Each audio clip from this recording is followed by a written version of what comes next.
जय श्री राधे मित्रों, आज हम देव दर्शन की यात्रा हेतु सीतापुर जनपद के पवित्र तीर्थ स्थान नैमिषारण्य आए हुए हैं। नैमिषारण्य के बारे में कहा जाता है कि नैमिषारण्य की ये तपोभूमि 88,000 महर्षियों की कर्मस्थली और तपोभूमि रही है। यहाँ के वन, चूँकि नैमिषारण्य अर्थात अरण्य का वास्तविक अर्थ ही होता है वन, तो आपको यहाँ अनेक सुगंधित आयुर्वेदिक दृष्टि से अति महत्वपूर्ण आपको औषधियों वाले वृक्ष आपको देखने को मिलेंगे।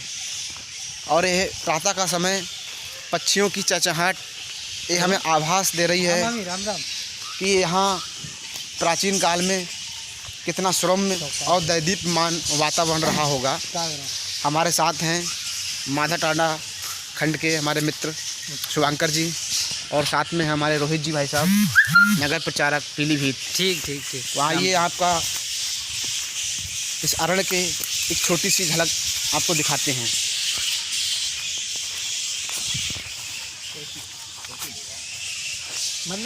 पक्षियों की चहचहाहट हमें आभास दे रही है कि वास्तव में यहाँ तपोभूमि कितनी दैदीप्यमान। और ये देखिए, आपको भगवान श्री कृष्ण के श्री रूप मोर के दर्शन हो रहे हैं। पक्षियों की चहचहाहट कितना कानों को शांति प्रदान करने वाली है। आइए हम रोहित जी से उनसे यहाँ आकर जो उन्होंने अनुभव किया है उस अनुभव के माध्यम से उनके विचार लेंगे। रोहित जी भाई साहब, आपको यहाँ आके कैसा लग रहा है? ये एक देवभूमि है, तप स्थली है।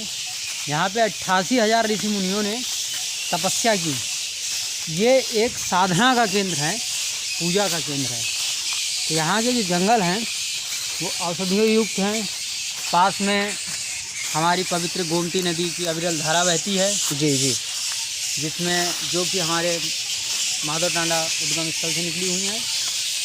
और यहाँ एक प्राकृतिक वातावरण है एकदम। और भाई साहब, यहाँ कितना संयोगवश बात है कि हम लोग जहाँ से आए हैं वहाँ से 5 किलोमीटर मात्र दूरी पर ही माँ गोमती का उद्गम स्थल है।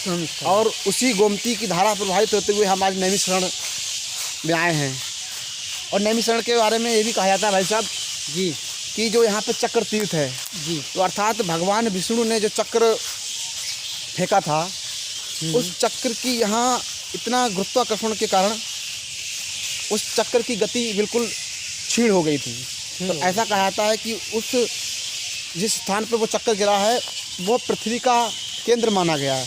अर्थात वहाँ कोई भी मनुष्य आए अगर उस स्थान पर उस चक्र तीर्थ कुंड में अगर वहाँ स्नान करता है तो वो सारे मोह माया जन्म मरण से मुक्त हो जाता है।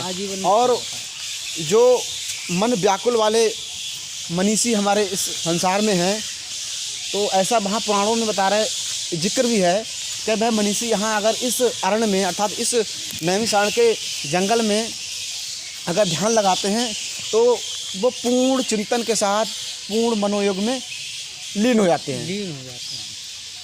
और यहाँ हम लोग कल शाम को माँ ललिता देवी के मंदिर भी गए।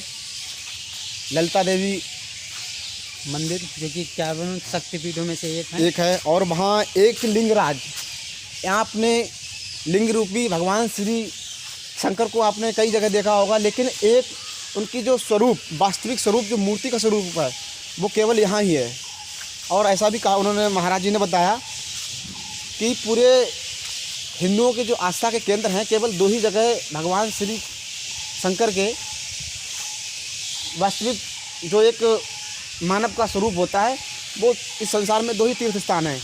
एक तो पशुपतिनाथ जो नेपाल में है, वो 4 मुखी है। और जो यहाँ हम लोग माँ ललिता देवी के मंदिर के बाद जब हम लोग वहाँ गए चक्र तीर्थ, तो वहाँ एक मुखी भगवान श्री शंभू के दर्शन हुए। और उनके बाद में महाराज जी ने हमें वहाँ ये भी बताया, जो वहाँ के महंत थे उन्होंने बताया कि जो वह प्रातः काल में जो भगवान शिव का जो स्वरूप है वो एक बाल्यावस्था में नज़र आता है। और उन्होंने ये प्रमाणित तौर पे माना भी कि आप जैसे आप फ़ोटो खींच के उन तीनों में वास्तविक अंतर को महसूस कर सकते हैं। और जो दोपहर में जो भगवान शंकर का स्वरूप है वो बिल्कुल एक रौद्र रूप अर्थात क्रोधित अवस्था में आपको दिखाई पड़ता है। और वही संध्या के समय अर्थात सूर्यास्त के बाद जब आपको देखेंगे तो बिल्कुल शांत विचारधारा, बिल्कुल लीन, ऐसे भगवान श्री शंकर के दर्शन होते हैं। और इस यात्रा में हमारे रंजन जी भाई साहब जो यहाँ के धर्म जागरण प्रमुख हैं और उनके सहयोगी श्री सनी जी भाई साहब, सनी जो एक कथावाचक भी हैं, उन्होंने बहुत हमारा लोगों का मार्गदर्शन किया और यहाँ के दीप्यमान वातावरण की जो खूबियाँ थीं, जो वास्तविकताओं से हमें रूबरू कराया, हम उनका बहुत बहुत आभार व्यक्त करते हैं और उनका बहुत बहुत धन्यवाद मित्रों।